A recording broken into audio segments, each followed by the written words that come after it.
አለን እግዚአብሔር ይመስገን። እሺ ሰላም ነው። የሆነ እያለፍኩኝ የሆነ መጽሐፍ ቅዱስ አውጥተህ ነበርና በሱ አንድ ነገር ብዬ ልለፍዬ ነው። በመጀመሪያ ስላስገባኝ አመሰግናለሁ። ሁሱ አንተ ነህ አይደለ? አዎ፣ ግን ሲገቡ ስላሴ ይመስገን አሉ መሰለኝ አይደለ? ኢየሱስ ክርስቶስ ሲያመሰግን ጊዜ አምላኩን ስላሴ ይመስገን ብሎ ነበር እንደርሶ የሚያመሰግነው ወይንስ አብን ብቻ ነበር የሚያመሰግነው? ቆይ እሱ ይቆይና አይቆይም። ቀሲስዬ ይመልሷት። እሷ ነው እዚህ ጋር ምናልባት ስህተት ከሆነ እሱን አርመውን መሄድ ይችላል። ችግር የለም። ኢየሱስ እንደ ኢየሱስ ክርስቶስ እርሶ አብን ብቻ ነው የሚያመሰግኑት ወይንስ የክርስቶስ ተቃዋሚ ሆነው ከአብ ውጭ ስላሴ ይመስገን ብለው ነው የሚያመሰግኑት? ኢየሱስ ምን ብሎ ነበር የሚያመሰግነው? ይንገሩ። አባቱን ያመሰግን ነበረ። አይዋ ስላሴ ይመስገን ብሎ ያውቃል ኢየሱስ ልክ እንደርሶ ወይንስ አያውቅም? አይደለም። ስላሴ እኮ መጽሐፍ ቅዱስ ላይ አናገኘውም። ትምህርቱን ነው የምናገኘው። ገባ?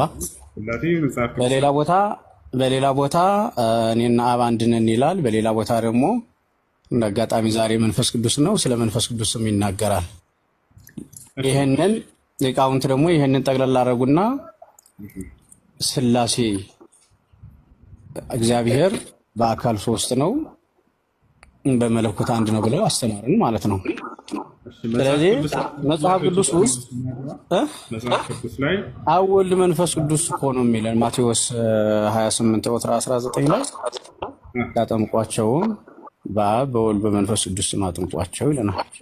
ሳይሆን ጥያቄ ምኑ ነው ቅር ያለ? አሁን ስላሴ መጽሐፍ ቅዱስ ላይ የለም ትምህርቱ እንጂ ያለው እሱ የለም ማለት ነው አይደለ?